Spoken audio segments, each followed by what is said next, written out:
Good morning, everyone. How's everybody doing today? How's trading? How's trading been going with the election? Did the election work out the way you wanted? How'd you guys position yourselves? I'm curious to hear about that. It's been a very interesting. It's one of the more interesting elections I've seen in my time, for sure. As of right now, Joe Biden is the president-elect. He won with a minimum of 290 electoral votes. If the recount in Georgia still stays the same, then he's going to have 306, which is right within the range of where I was predicting, between 290 and 315. So it's pretty much gone as predicted. We suspected that markets would rally once they felt a little more certain about it. We suspected gold would rally throughout the week due to the uncertainty. It did. Silver, same thing. It did. Precious metals did that. XME, which is a mining and metals index, has gotten a pretty big jump and broken out of a major range. So lots going on right now. In terms of the markets today, not too many gangbuster movers. We do have one that's up 58%. So we're going to take a look at that and find out what's going on with it. I didn't see any news on meds. Did you all see any news on this one here? Treasury report, an AK finally on a new solution marketing program with Amazon. Okay, so they got to deal with Amazon. Promote Amazon storage lockers. Interesting. Effective on area. Okay. So they got a small deal going on with Amazon. Nothing gangbusters. It seems like that was a few days ago, and it got a little bit of a boost today, but then it's already lost a fair amount of that. So we're going to get into that. We got a fair amount of earnings going on today. Pretty much everything is aftermarket. I'm not seeing anything before market. Oh, we do have some before markets. So we got some decent earnings coming out today. Yeah. Okay. So we do have some. Let's switch. So we did have a few surprises, but none of them are making them on the volume list. So I'll probably wait till some of the aftermarket ones come and see what happens there. So Miss Actor, good to see you. And hello to Sasha. Okay, so let's briefly recap, like we always do every Tuesday, kind of go through my pre-market process so that you kind of see how I find the best trade setups for each day. And what is my scanning process? What am I looking for? What are the parameters that I look for to find trade setups for that particular day?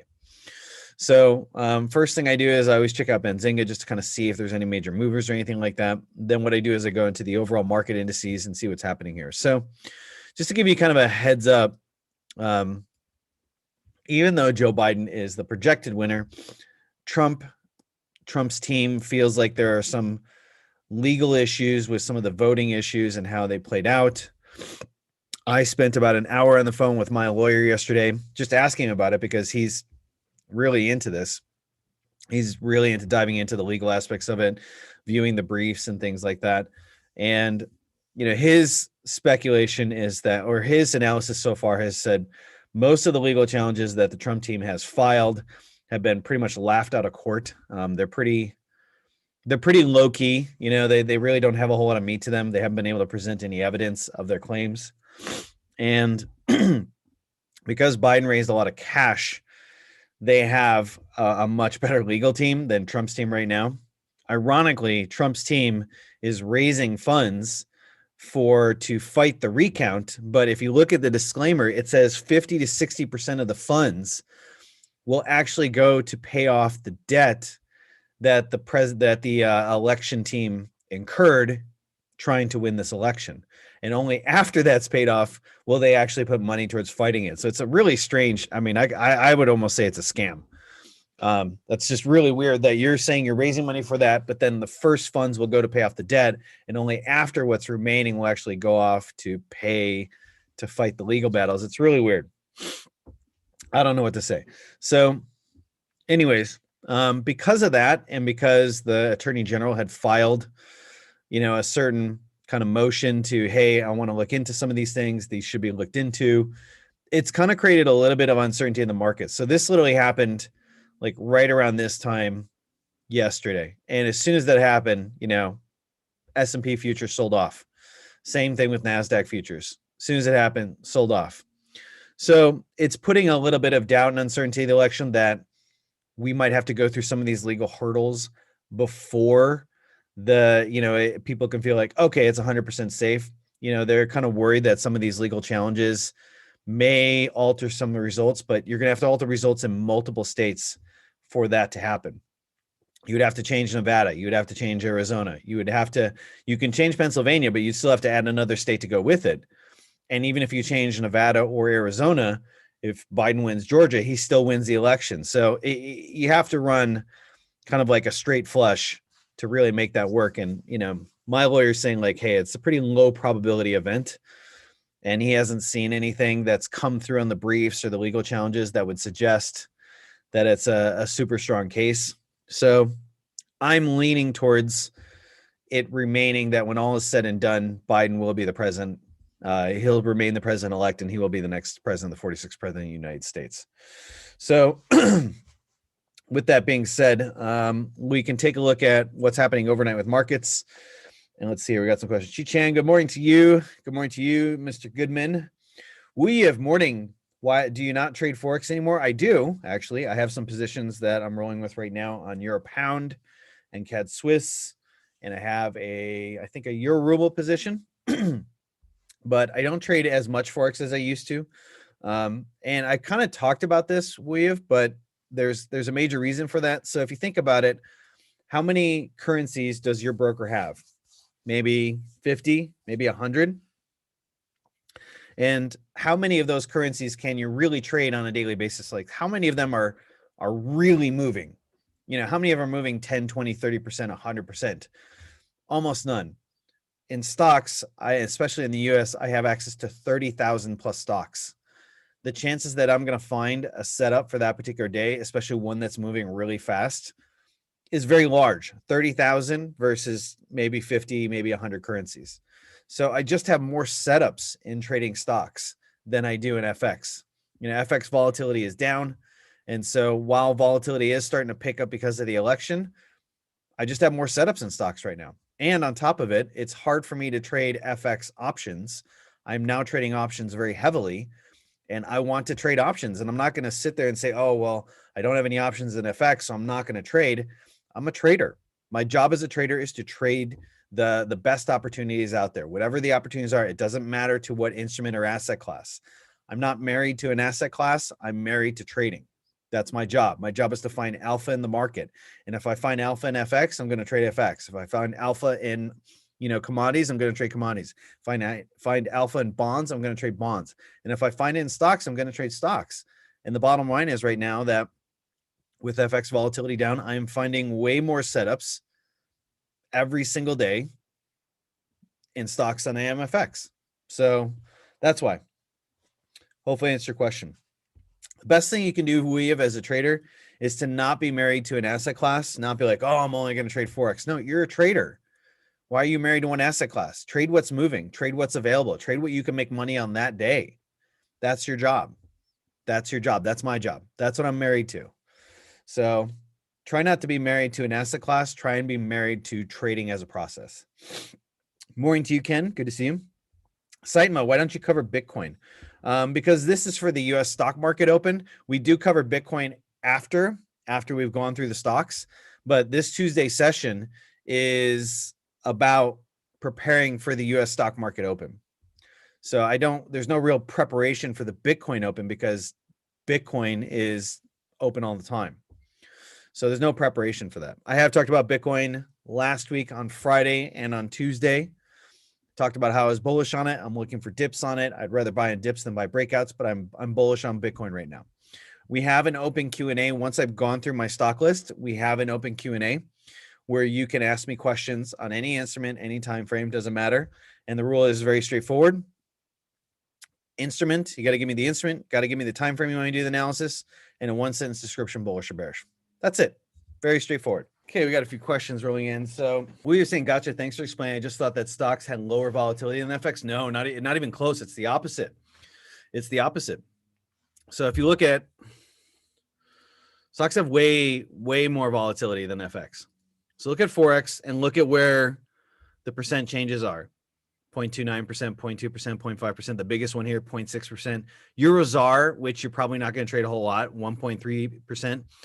Now, stocks, if we look at yesterday, Look at some of the moves: 13%, 5%, 51%, 13%, 7%, 5%, 4%, 28%.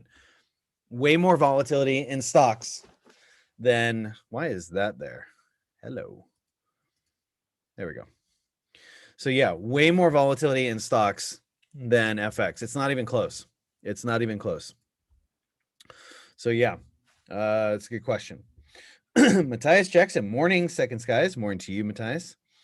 Abu Baker Sadiq, a trader who trade Forex, how much difficult for Forex trader to trade US equities or others like bonds? Okay. So Abu, I think you're saying, hey, if I'm currently trading FX and I want to trade, equities or stocks, what's the difficulty? What's the change?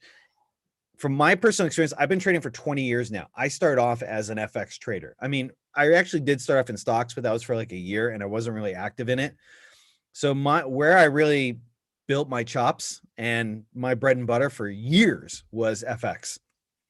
Keep in mind, that was 2000, 2001. Very different market from today. Like, you wouldn't even recognize it. If you had like traded in 2001 FX for a year, and then you like went into like some sort of like cryo freeze and then woke up today and like was in front of the screen and looking at the FX market, you would not recognize it. You would not recognize it. You'd be like, what happened?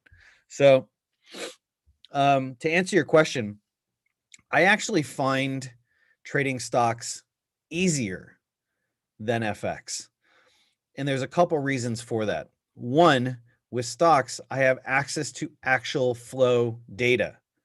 I can see the time in sales. I can see orders on the bid and the offer in the level 2. And it's not just my broker, it's a centralized exchange. So I'm getting all the time in sales going on. I have access to legitimate volume. Those 3 tools give me access or greater insight into the flow into the markets. So in some sense, I'm glad I started off with FX, because in FX, you don't have access to flow data. You don't have access to legitimate volume. It's just your broker's not global volume. You don't have access to time in sales. You do, if you do, it's maybe just your broker, but it's not representative of the overall market. And you don't have access to a good level 2. And if you do, again, it's just your broker. It's not the overall market. So I'm glad I started off with FX, because it really forced me to be a highly skilled technical trader. Because I don't have access to flow, I have to rely more upon my technical skills. And so that forced me to really, really sharpen these skills in a way that I wouldn't have if I had just started off trading stocks. So because of that, it's actually made me a better stock trader, because my technical skills, I would say, are far sharper than most stock traders I've seen out there. I've seen a lot of the big name stock traders, and I see their analysis. I'm like, wow, that's really generic. Like, that's very basic. And they're missing all kinds of things. And so because of that, because of my FX training, it's really forced me to become a good technical trader. It's helped my stock trading. So, but on top of it, again, you get more information and you get more tools when you trade stocks versus FX. So in some sense, I would say the transition is easier to go from FX to stocks. If you were in stocks and you have to go to FX, way harder, because all of a sudden the tools you get are less. It would be like having to fight with like one eye. You have less that you can see. So to answer your question, yeah, Abu Baker Sadiq, I would say it's much easier. Saima saying awesome stuff. I wait to the QA. I have your Forex course. Should I buy your stock course as well? I think you have your answer. If you have the chance to trade stocks, I recommend it. I've been recommending to all my students, start trading stocks, become a multi-asset class trader. You shouldn't be married to an asset class. You should be married to trading. Olajuwon Adebayo, hello. Hi to you as well. Can you trade stocks with leverage? Also, does this apply to people outside the US? Yes, you can trade stocks with leverage. You get a lot less leverage than FX. You'll get 2 to 1, maybe if you're doing day trading and you're above the PDT rule, which is a $25,000 account, not very big. Then you can get 4 to 1. But yeah, you do get leverage. Yeah, you do. Not as much as FX. Does this apply to people outside the US? Yes. Yeah, I have a lot of traders outside the US that can trade US stocks. So yeah, very good questions. All very good questions. Okay, so as we've said before, S&P has sold off a little bit. I think has to do with it was literally minutes after AG, the Attorney General Barr, announced his decision to start looking into the election issues. And I think that's just creating a little bit of uncertainty in investors' minds. And so you're seeing that across indices. Europe right now is solidly up, not huge, but solidly, 1%, 0.5%. The FTSE is up 1.8%. You're talking the Euro indices 0.6, 0.8%. So they're up solidly. They're not up gangbusters, but they're up solidly right now. And I think just knowing that there's a high probability that the US election is relatively decided, it's creating a little more stability in investors' minds. So with that being said, let's take a look at some of the big movers right now. We have meds. This is Benzinga. This is my kind of like my trade ideas, trade filter thing. It really just filters information for me, and it gives me an idea as to who's moving and who's not. So I do it. My main thing is to look at percentage change. What are some of the biggest percentage movers? And then I want to look at volume. Volume is telling me whether there's a lot of participation in it. If there's not a lot of participation in it, I don't want to make that trade. Just like in FX, imagine if you could see the total global volume happening for that FX pair. Hey, volume is above its average. That tells me there's a lot of participation. So you should start seeing in your mind the advantages you get from trading stocks. So what I do in terms of volume is I'm looking for anything above 600,000, 600,000 volume. That gives me a decent idea that there's some, fair amount of participation. And then I'm comparing that to the average volume. And so right now we have we have a few that are above 600K. These aren't moving a whole lot, but we'll go over them. Plug I have a position in. And so these are moving 600K volume or above. In terms of the average volume, though, the one that stands out, or the two that stand out in my mind here, is the meds, the TRX aid group, or whatever it is, trade group. Right now, the volume is 4.9 million, and its average volume is 90K. So you're talking, what is that, 40 times? I mean, it's quite a lot. It's quite a lot, almost 50 times right now, average daily volume. So there's a lot of participation. Something that normally was this much has got a lot more volume. Very, very important. The other one that stands out is BioNTech, BNTX, and I'll get that one going in a second here. BNTX. So this one is standing out for me because it's got 900K volume, so it's above 600K, my minimum threshold, and its average volume is 2.7 million. So it's about a third. It's about a third of its average daily volume. And where are we at in terms of, we got 5 minutes till market open. So yeah. So these are the ones that are kind of staying out. So we'll look at these two, and I may plug is, yeah, it's not a whole lot of volume. So let's take a look at meds. And let's mark the first thing I want to do is mark the pre-market highs. And then I want to go to the weekly chart. Okay, so weekly highs around 857, which is right here. Let's go to the weekly. Okay, so this is a stock that by and large hasn't done much for years. It's just kind of been stuck. They probably did like a stock split. It changed the price. And other than a few bursts, this is a weekly chart, other than a few bursts, it's been stuck between $1 and $8. So because of the historical tendency, I think this is a stock that might have a short-term move early on in the day, and then I think it's going to fade. So that's kind of what I'd be looking at is if I am going to get bullish, I'm going to capture the early portion of that move, but then I want to be looking to sell because it's not holding the weekly gains. That means by the end of the week, whatever it rallied early in the week, it's sold off towards the end of the week. Now, there is, a possibility that it could be breaking this range because now it's been around for years, but now it finally has a deal with a decent company that may help it. So I'm going to watch the 857, and I think your next resistance, I have to zoom in a little bit because the way there we go. So about 10.8. And so if it breaks 857, then I'd be looking for a move to 9 and then 10 and 10.8. So that's how I'd want to be trading that one there. It has faded already a fair amount of the pre-market gains. So it jumped after market, and then it's just steadily built gains. But then after running into resistance at 857, you can see double tapped it and then it's since sold off.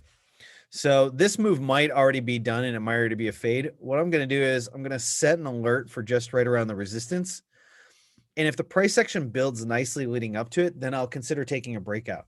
But if it gets up there very meekishly, it's just not a lot of verve, it's a kind of a corrective move, then I'll look to sell this and fade it back down.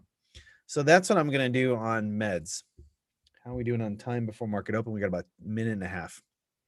Okay, meds or BNTX, not up huge. So I'm marking the pre-market highs. Then we're going to take a look at the weekly. Okay, this is something that's building overall. It's building. You can see it kind of has something similar to meds. The weekly rallies get sold, so it doesn't hold it throughout the week, but it's continuing to build upside pressure, and we are now making all-time highs. So this kind of structure is favorable to a move, but I don't like trading breakouts on this because, as you can see, it breaks out and it loses a lot of that. Breaks out and it loses a lot of that. Breaks out and it loses a lot of that.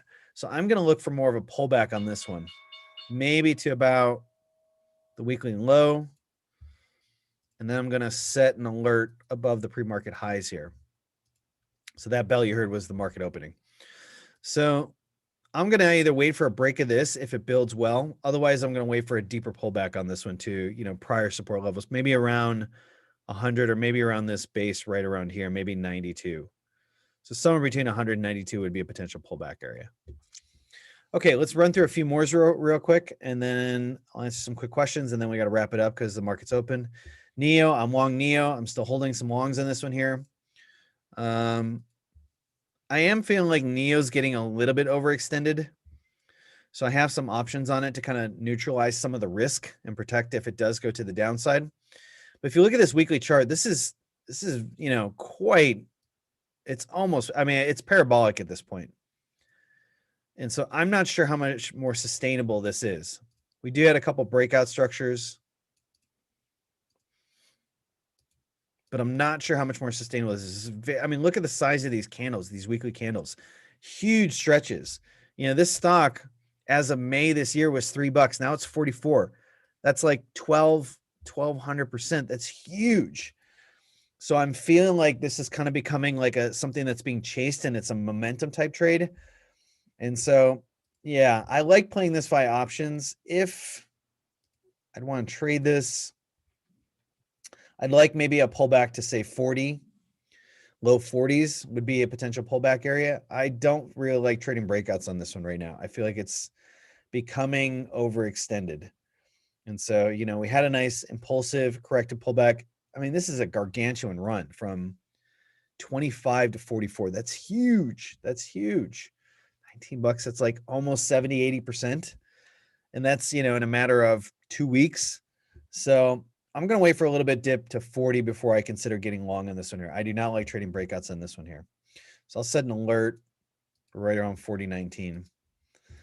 But I'm leaning towards options. Pfizer, it's kind of stalled. It had the big announcement that their COVID vaccine was highly effective, and then some of the numbers suggested, well, it's not entirely as gangbusters as we thought. So looking at this, I'm going to wait for a pullback. You can see where I have alerts here and here. I'm going to wait for a potential pullback to right around here. You can see it lines up here, here, here, here, here, here. So I'm going to wait for a little bit of a pullback on Pfizer. I'd also like to see more information on Pfizer about the vaccine itself, about the trial, about the numbers. If it's really, something, if it's got really solid standing to it. If not, then I'm just going to pass on it. So that's pretty much it. I have a few moments to answer some questions, and then we got to wrap it up. Reddy, good to see you. Stocks is better or indices is better? I like them both. I think they're both good. If I had to choose, like if you were to force me and say, hey, you can only trade stocks or you can only trade indices, I'd probably trade stocks because there's a lot more stocks. Granted, you have great liquidity on indices, but there's just a lot more stocks. And, it's going to be much easier to get a stock that's moving 10, 20, 30% on a day than an index.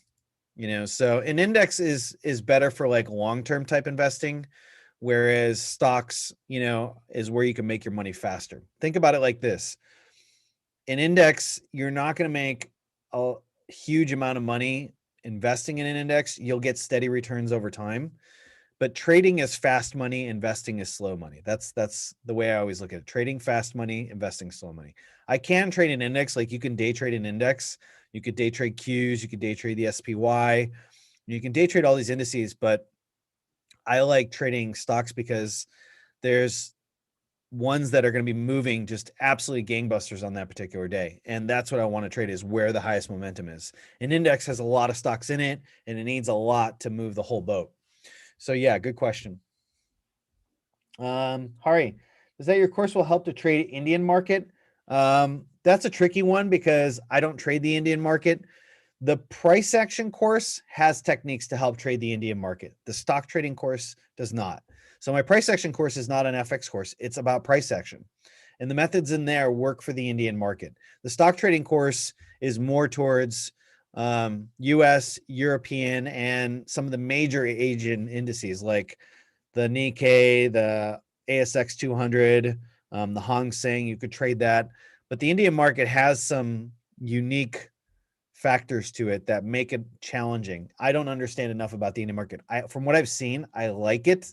I like the price action, but there's strange things about closing times, percentage moves, and things like that that lead me to believe, hey, I don't know enough about it to say that. So yeah, good question. But if you want to do that, the price action course will help with that. Abu Baker Sadiq, being a fundamental trader in Forex, what steps to follow to transit yourself to equities? You have to decide whether you're going to be a day or swing trader for equities, or you're going to be both. Being a day trader and being a swing trader, very different from a mechanical perspective. Some of the setups are the same, but you have to be aware of open times. You have to be there pre-market. You have to be there when it's open. You have to be able to find stocks that are moving that day. Whereas a swing trader, you don't necessarily need something to be moving that day. You just need to find something that is going to move well over time. So, yeah, I would recommend learning that first, figuring out, do you want to be a day trader or do you want to be a swing trader? And then deciding, and once you've decided that, then start to learn the unique kind of variables around being a day or a swing trader in equities. The fundamentals are not too difficult to follow. You don't have to go like into deep dives into the companies to do that. So yeah. Victor, good morning to you. Good to see you. Jeremy, good to see you as well. Hope all is well with my brother. Thank you. I appreciate that. Ray saying thank you here, and Smile here. Hi to you, Smile. Okay. I'm going to wrap it up because I got to get trading in the live trade room for our stock trading members. So I want to thank you all for coming. I hope you enjoyed this. I hope you got something out of it. For those of you that are FX traders and you'd like to learn more about equities trading or trading stocks, we have a lot of videos on our Second Skies channel. So you can check out our Second Skies channel where we have a fair amount of videos, which you can see right here. I'll just give you the link to the channel. We have a lot of videos on how to use volume, how to use VWAP indicator. What are you looking for? I do this every Tuesday to give you an idea of how I select stocks for that particular day. So there's a lot of information there you can watch. If you found this live session useful, make sure to hit that like button. We really appreciate it. And leave your comments below in the comments channel as well. So we do appreciate if you hit the like button for me doing this. I don't get paid for this. I don't make any money for this. This is not for me. This is for your benefit. So with that being said, I hope you appreciate that. Good luck trading, stock trading members in our course. I will see you in the live trading room very shortly. So